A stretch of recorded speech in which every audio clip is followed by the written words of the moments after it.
Yang ingin imannya meningkat boleh angkat tangan. Yang ingin imannya makin kuat boleh angkat tangan. Baik, Masya Allah, silakan turunkan. Saya tidak ingin kedatangan saya ke sini hanya sekedar duduk, ceramah, Anda dengar, langsung pulang. Saya tidak ingin seperti itu. Kalau Anda hanya ingin datang, duduk, mendengar, pulang, lebih baik Anda bisa belajar dengan siapapun. Saya tidak pernah datang ke majelis ilmu kecuali buat komitmen dengan seluruh jemaah, siap mengamalkan apa yang telah kita pelajari. Siap insya Allah? Mesti ada perbedaan antara datang dengan keluar. Mesti ada perbedaan antara masuk dengan pulang. Mesti beda. Karena itu tempat belajar dalam Al-Quran disebut dengan majlis. Jamaahnya disebut dengan majalis. Quran surah ke-58 ayat 11. Ya ayyuhalladzina amanu, iman. Idza qila lakum tafassahu fil majalis, majlis. Jika dikatakan padamu luaskan, share, luaskan tempatnya di majlis-majlis. Majlis berasal dari kata jalasa. Apa artinya jalasa? Bukan sekedar duduk. Asalnya bukan duduk. Asalnya berpindah tempat. Kalau Anda pindah dari karpet duduk, pindah ke kursi. Atau Anda berdiri, maka orang Arab akan mengatakan tafaddal ijlis. Pindah ke tempat yang lebih tinggi. Tapi kalau Anda sedang berdiri diminta duduk, pindah rendah. Atau dari kursi pindah ke karpet, orang Arab fasih akan mengatakan tafaddal qu'udan. Karena itu Anda sholat berdiri, tak mampu berdiri, duduk. Qiyaman wa qu'udan, bukan julusan. Tak mampu duduk, berbaring. Wa ala junubikum, berbaring. Berbaring sulit, bergerak. Bergerak sulit dengan isyarat mata. Berkedip. Berkedip sulit, jadi sholatkan. Karena tiba pada puncaknya. Tempat orang duduk, saat berdiri kemudian duduk, disebut maq'ad. Maq'adun jamaknya maq'id. Karena itu ketika dia beraktivitas, pengen duduk, santai, disebut maq'ad. Orang pensiun disebut dengan taqa'ud. Karena aktivitasnya selesai. Tapi kalau duduk dia, menempatkan dia, mengangkat lebih tinggi dari sebelumnya. Mengangkat posisi lebih tinggi, lebih naik lagi. Maka tempatnya berubah dari maq'ad menjadi majlis dari kata jalasa. Kenapa tempat belajar disebut majlis ilmu oleh Al-Quran? Seakan memberikan isyarat. Mesti ketika Anda hadir di pengajian, tempat belajar, mesti mengangkat Anda dari sebelum masuk sampai pulang. Mesti beda posisinya. Mesti terangkat. Apa yang pertama diangkat? Satu, iman. Yarfa'illahu alladhina amanu minkum. Kedua, ilmu. Walladzina utul ilma darajat. Karena itu ketika Anda masuk ke sini, belajar di majlis ilmu, ketika pulang, iman kita mesti beda antara masuk dengan keluar. Mesti lebih kuat. Ilmunya mesti bertambah. Mesti paham. Jadi kalau saya mengajar, Anda belajar dengan saya, tidak mendekatkan diri Anda kepada Allah, tidak meningkatkan iman Anda, maka camkan kalimat saya ini. Tinggalkan saya dan cari ustadz-ustadz lain.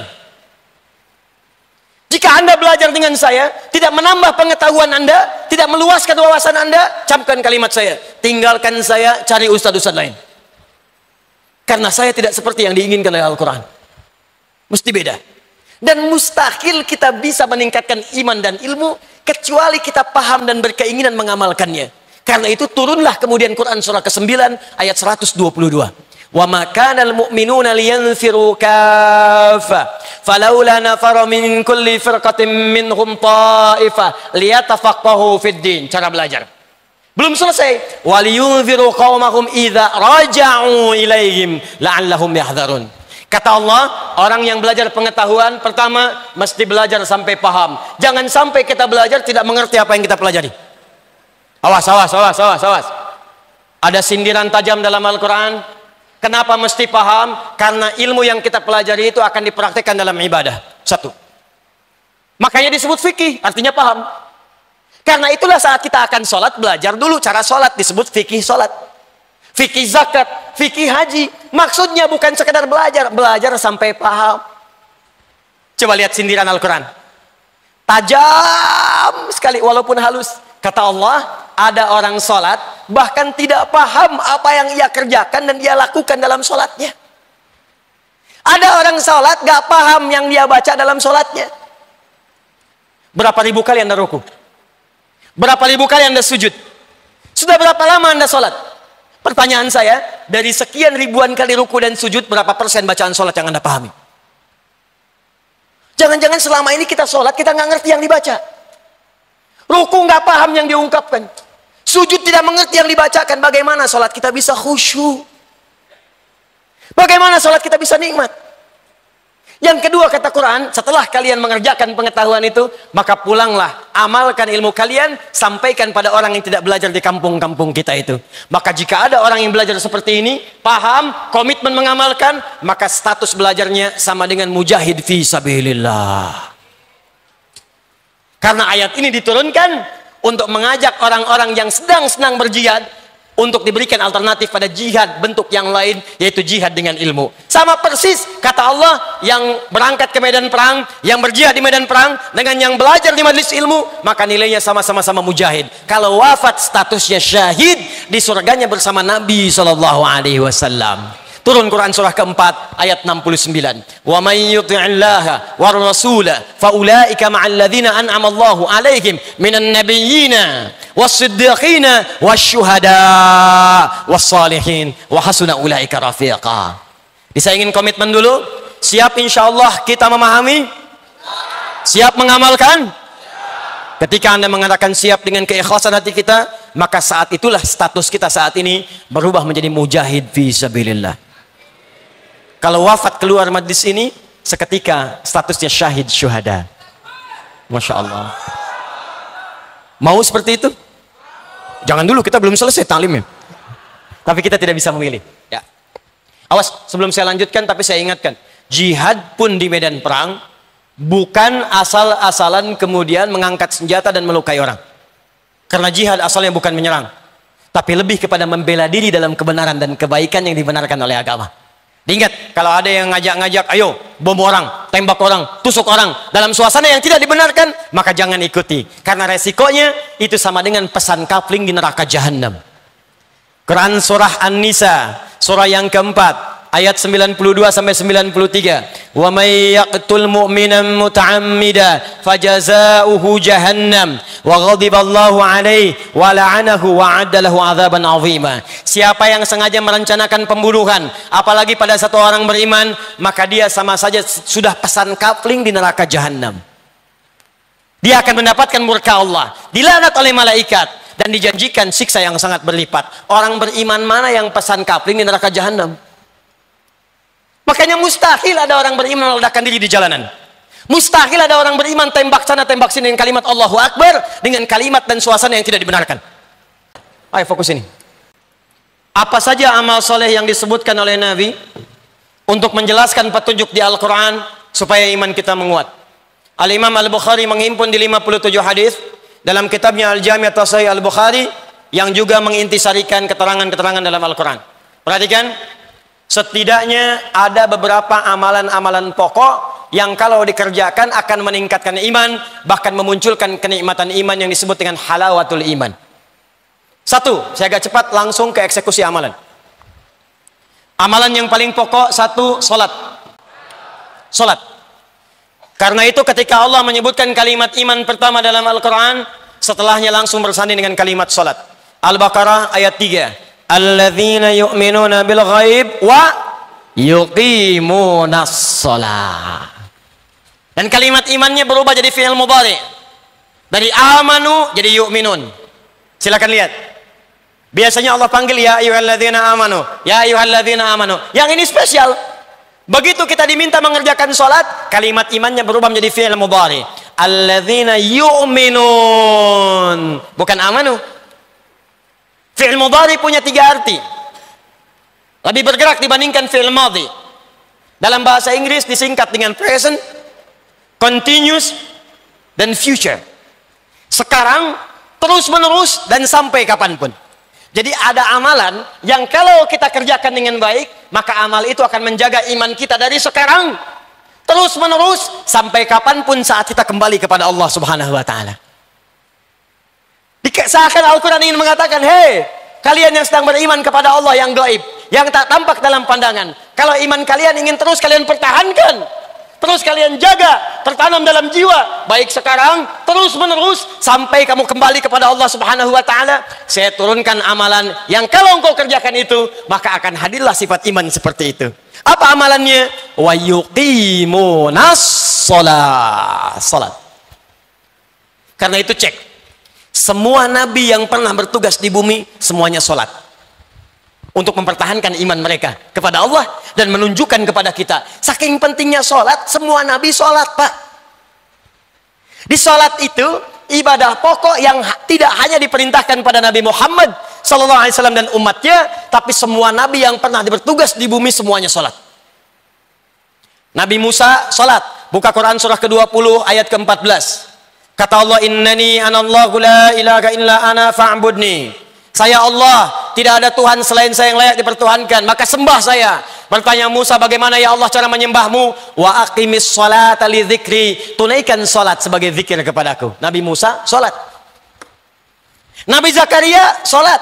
Buka Quran surah ketiga ayat 38 sampai 39. Hunalika da'a Zakaria rabbah qala rabbi habli min ladunka dzurriyyatan thayyibah innaka sami'ud du'a. Di mihrabnya itulah kemudian Zakaria berdoa kepada Allah Rabbnya, ya Allah anugerahkan saya keturunan. Mereka mengatakan saya nggak akan punya keturunan karena saya terbatas. Saya minta kepadamu yang tidak punya batas dalam pemberian, engkau pasti mendengar doa saya. Kapan doa itu disampaikan? Ayat 39-nya, fana'adatul malaikatu wa huwa qa'imun yusalli fil mihrab annallaha yubashshiruka bi Yahya.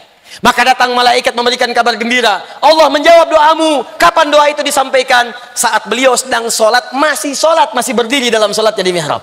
Nabi Zakaria sholat. Nabi Isa alaihissalam, Yesus Al-Masih, Mesiah, Nabi Isa sholat. Buka Quran surah ke-19 ayat 31 sampai 33. Nabi Ismail alaihissalam, kakek moyang yang Nabi Muhammad SAW yang ke-29 sholat. Buka Quran surah ke-19 ayat ke-55. Bahkan beliau meminta keluarganya semua sholat. Wa kana ya'muru ahlahu bis shalah. Urutkan sampai ke atas. Muhammad sallallahu alaihi wasallam bin Abdullah bin Abdul Muttalib bin Hashim bin Abdul Manaf bin Qusay bin Murrah bin Kilab bin Ka'ab bin Ghalib bin Fihr bin Malik bin Nadar bin Kinana bin Khuzaimah bin Mudrika bin Ilyas bin Nizar bin Mudar bin Ma'ad bin Adnan bin Addi bin Adri bin Muqawwam bin Nahur bin Talih bin Ya'rub bin Yasjub bin Nabit bin Ismail alaihissalam bin Ibrahim alaihissalam bin Azar atau bin Nahur bin Abir bin Kinan bin Arfakhshad bin Sam bin Nuh alaihissalam bin Mikhlail bin Matushalah bin Kinan bin Anwas bin Thith bin Adam alaihissalam. Kalau ditarik dari zaman Rasul Nuh alaihissalam sampai ke Muhammad sallallahu alaihi wasallam, maka muncul langsung satu ayat di Quran surah keempat An-Nisa ayat 163. Inna awhayna ilaika kama awhayna ila Nuhin wan nabiyyina min ba'di. Muhammad, kami berikan wahyu kepadamu, wahyu yang sama ketika kami turunkan kepada Nuh saat diangkat menjadi Rasul, dan nabi-nabi setelahnya sampai dengan kepadamu. Semua sholat. Dibayangkan, semua nabi sholat. Anda bukan nabi, nggak sholat. Anda siapa? Makanya ketika kalimat iman disampaikan dengan kebahagiaan, qad aflahal mu'minun, masih ingat? Orang beriman akan bahagia. Kapan dia bahagia? Teruskan ayatnya. Alladzina hum fi salatihim khashi'un. Salat. Makanya saat panggilan salat dikumandangkan, kalimat bahagianya muncul. Hayya 'alas shalah. Anda bertanya, ya Allah, kenapa saya mesti salat? Perhatikan jawaban Allah. Lewat suara muadzin itu. Hayya 'alal falah. Falah. Saya panggil kamu sholat supaya kamu bahagia. Supaya kamu sukses. Kamu nggak sholat semuka langit dan bumi, tidak akan menurunkan status saya sebagai Tuhan. Kamu sholat itu bukan saya yang butuh, kata Allah, kamu yang butuh. Makanya ketika Anda diminta sholat, kalimatnya oleh Allah dibuka dengan kalimat minta. Punya masalah apa? Minta sini, minta. Dan kalimat imannya disebutkan. Quran surah kedua ayat 153. Paling kanan sebelah bawah di mushaf. Al-Baqarah ayat 153. Ya ayyuhalladzina amanu. Imannya dulu. Ista'inu bisabri was-sholah. Kalau punya masalah, sabar terima. Lalu datang kepadaku lewat sholat. Minta dalam sholat, aku kabulkan. Makanya setiap bacaan dalam sholat isinya doa. Dalam kitab fikih disebut as-sholatu ya doa. Sholat itu adalah doa. Jadi kalau kita sering sholat dengan baik, imannya terangkat, doanya dijawab, hidupnya nikmat sholat. Bagaimana cara sholat yang benar yang bisa menguatkan iman? Maka keluarkanlah semua jenis sholat yang disebutkan dalam Al-Quran dan hadis Nabi SAW. Ini kurikulum yang mau saya ajarkan. Yuk keluarkan semuanya. Kalau yang fardu nggak usah dicatat, yang fardu itu sudah otomatis. Jadi nggak harus dicatat lagi. Subuh, zuhur, asar, maghrib, isya. Rumus telepon online terhadap Allah. Rumusnya 24434. Online dengan Allah. Anda online dengan makhluk hampir 5 menit sekali. Online dengan Allah diminta cuma 5 kali, itu pun telat. Anda online dengan kekasih, mama sebentar sayang, sinyalnya belum kuat. Gelisahnya luar biasa. Terlambat dengan Allah, online cuma 5 kali diminta sehari. Nggak ada kegelisahan itu. 24434. Dalilnya Quran surah ke-17 ayat 78.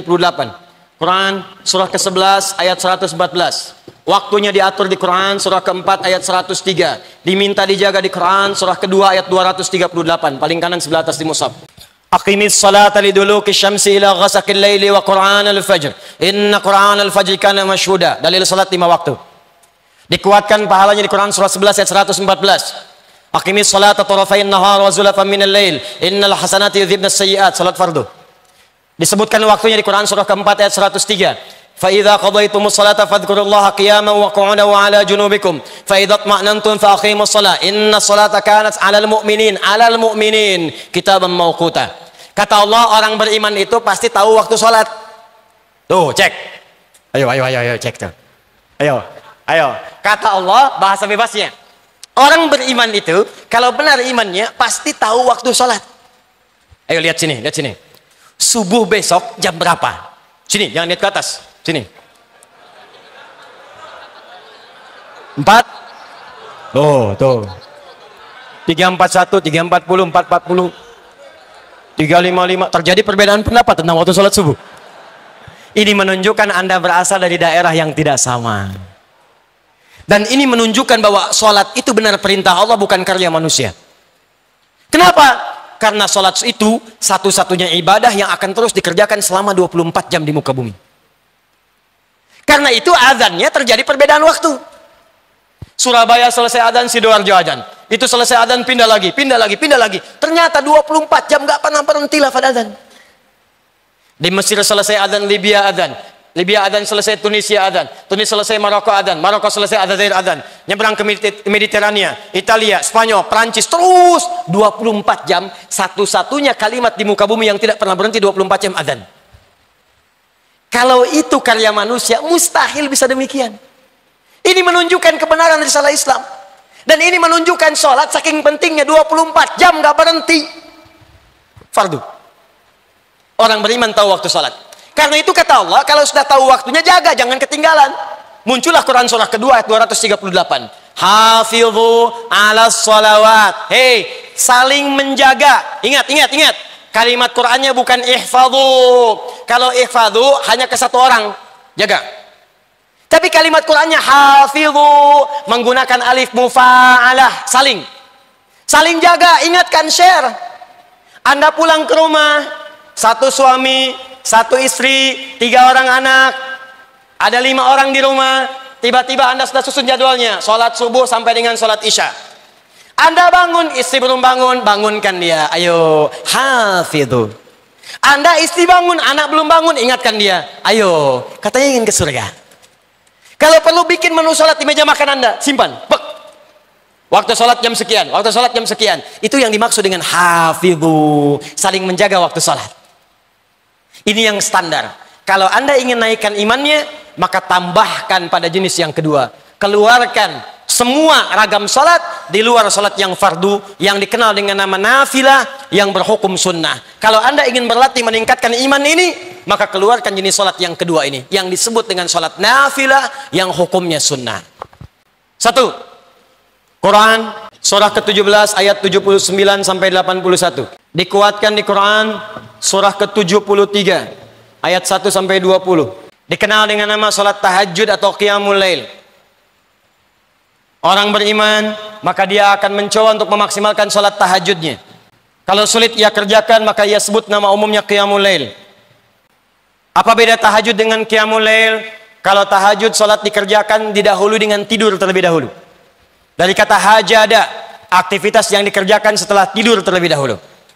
Kalau ditambah tak dalam ilmu sharaf, itu menunjukkan kesungguhan, usaha yang serius.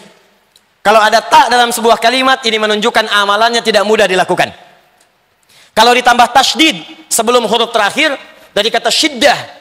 Sesuatu yang tidak mudah butuh motivasi 2 kali lipat. Karena itu ketika sholat disebut dengan tahajud, Allah ingin menggambarkan tidak mudah menunaikan sholat ini. Mesti butuh motivasi 2 kali lipat. Wa minal laili fatahajjad bi. Hei, dari sementara malam setelah kamu tertidur, siap rencanakan bangun malam.